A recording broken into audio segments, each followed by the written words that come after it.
Härkönen, Suhonen siellä valmiina ja näin lähdetään. Keräilyerä lähtee, IF Kurssimäki kilpailussa kohdentavan urheilua todennäkin tässä täältä keräilystä. Esimerkiksi puhkeamatonta muustirengasta, no se on sitten makuasia, sanoo koira kun pyllyä, no oli joka tapauksessa.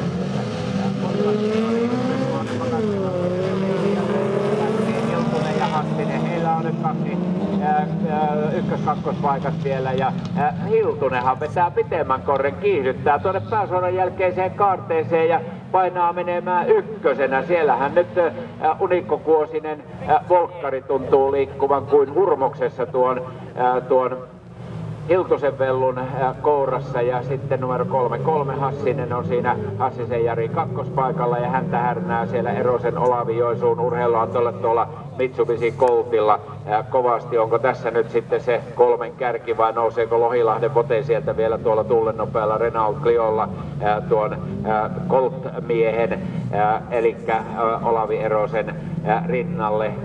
Colt iskee miehen makuun, vai oliko se ennen vanhaa se mainos, että Colt iskee naisen katuun? No, joka tapauksessa näin sieltä painaa Hiltunen, ja Hiltunen vaan kasvattaa tuota johtoa tuossa, eli Hiltusellahan tuntuu nyt olevan maitti päällä.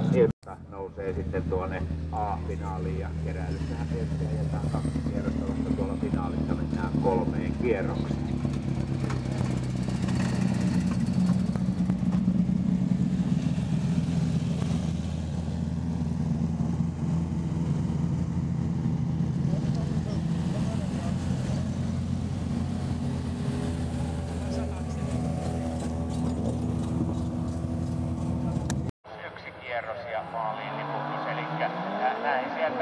Lähtee numero 36 Jenna Hirvonen, Hirvosen Jennaa ei näin jättänyt tuon ja kyllä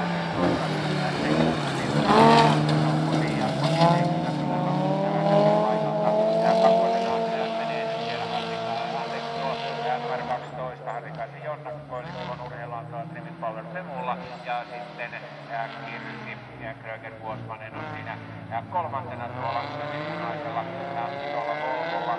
Kaikille 3 jatkopaikkaa, eli näin siinä kilpailun johto on sitten tehnyt päätöksen, että heidät otetaan 1 kierroksen jälkeen sieltä pois, eli nämä kaikki pääsevät sieltä sitten jatkoon ja näin tullaan sieltä tuohon ruutulipuulle, eli näin keräilyerää on ajettu keräilyerään voittajana siellä numero 36 Jenna Hirvonen, sitten 12 Jonna Artikainen ja sitten numero 4 Kirsi Kröger Vuosmanen. Ja sen jälkeen siirrytäänkin sitten tuonne naisten leinien finaalitaisteluun. 3 kierrosta.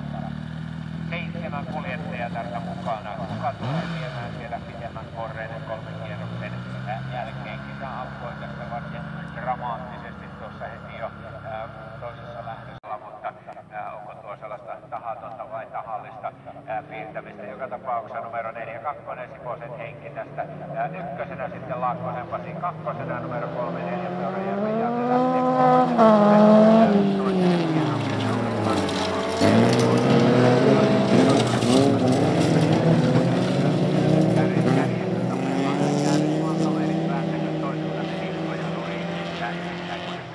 Tapella on siihen viimeisen päälle, niin siinä saattaa sitten molemmat olla tuolla penkan varrella tai penkan reunalla ja sieltä tulee hämössä suikorvia siirtäen seuraavat takaa ja ottavat ne jatkopaikat. Hienot finaalit, A ja B finaalit, hienoja taisteluja muutenkin. Nyt sitten se jännä homma alkaa, kun etuveto kartaaniluokan porukka päästetään hetken päästä siirulle. Eli nyt vaan pikaiset makkarat siellä ja etuveto kartaaniluokan homma alkaa.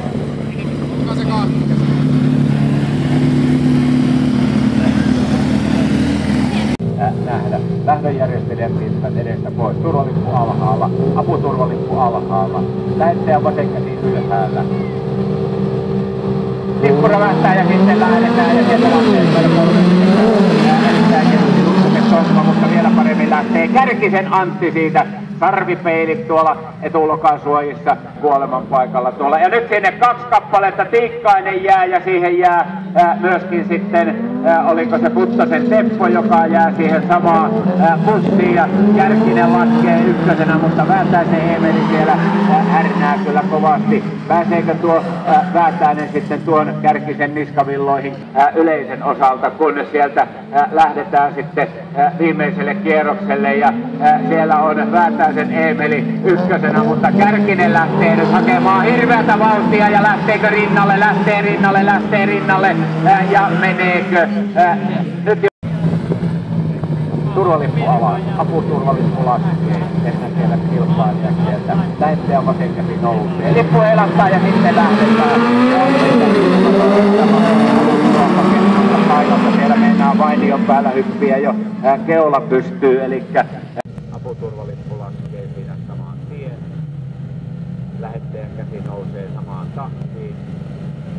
Lippu rävähtää ja sitten lähdetään ja Kärkinen ottaa usealla lähdöstä, mutta hienosti lähtee myöskin Puttosen Timo, eli törmäys penkkaan siinä tietysti tulee aikamoista iskua turvavöihin, kun nyt on hyvässä asemassa kyllä siellä Puttonen lähtee sisältä, pystyykö, ja herraneen aikaa Kärkistä viedään kun viinapannua lähti siinä peittämään